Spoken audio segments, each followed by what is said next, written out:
gold taps and electronic display, the au pair relaxed her pelvic muscles and watched a stream of pineapple-coloured liquid flow down her legs.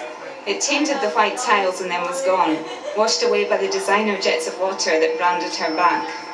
Afterwards, she travelled in the cage lift to her room, 5 floors above the family's apartment.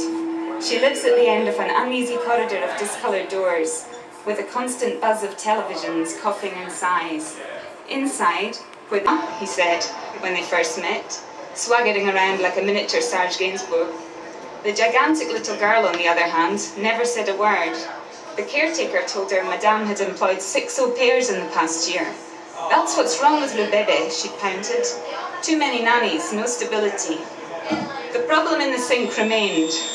After flushing, what looked like diluted diarrhea rose up, not in the toilet but in the basin.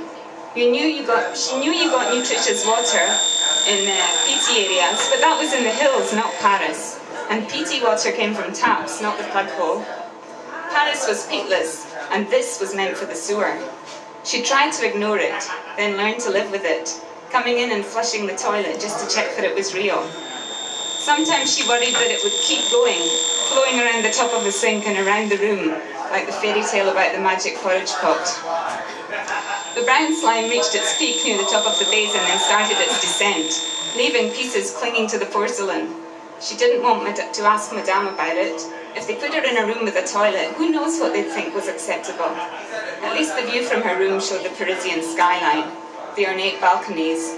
What did the shite matter? She was in Paris. In her second week, someone new moved in next door. He made long late-night phone calls in a language like Polish. Family lived. Monsieur didn't come. He had to work. In Paris. The au pair had 2 hours of freedom each day, but being the middle of nowhere, there was nothing to do. One day she borrowed an ancient bicycle and cycled around. Electronic insects wailed in the heat and unfamiliar smelling pollen. Going down a hill, she realised the bike didn't have any brakes. Nothing on the handlebars. At the bottom, cars were hurtling along a main road. Trees sped by. The sun scowled. She swerved to try to stop herself, and suddenly she was upside down in a ditch, spinning wheels, pedals, chain, a ticking mechanical sound, and the chorus of insects screaming, the smell of oil and grass and sweat, and a pain somewhere between her legs. As she lay in the dried mud, she thought of the gurgling sink in her room in Paris, of the stink coming up from the plug hole, and in the buzzing bugs she heard the Russian's accented voice talking all night. She lifted herself out of the ditch. The front wheel of the bike wobbled. The heat and the trembling insect sounds pounded. The countryside swirled like the view from a roller coaster. Another cyclist swept past, a frown on wheels. No wind, just the sun in her hatless head, mosquitoes biting, between her legs stinging. She touched her jeans and thought she saw blood. Wheeling the battered bicycle, she was bathed in shade by a tunnel of trees. She stopped and looked at the green leaves above her, quivering in the breeze, rustling as if they were whispering. She remembered the trees near her home, the wind flowing through them, the darkness that lurked in the woods, and now it was here too, a stranger darkness. She didn't know how to deal with it, and she thought it might open her up and tear her apart.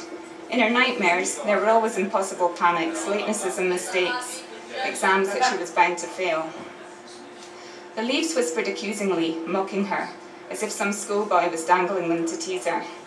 She walked out of the shade back into the throbbing heat. They would be angry about the bike. They would think she was stupid.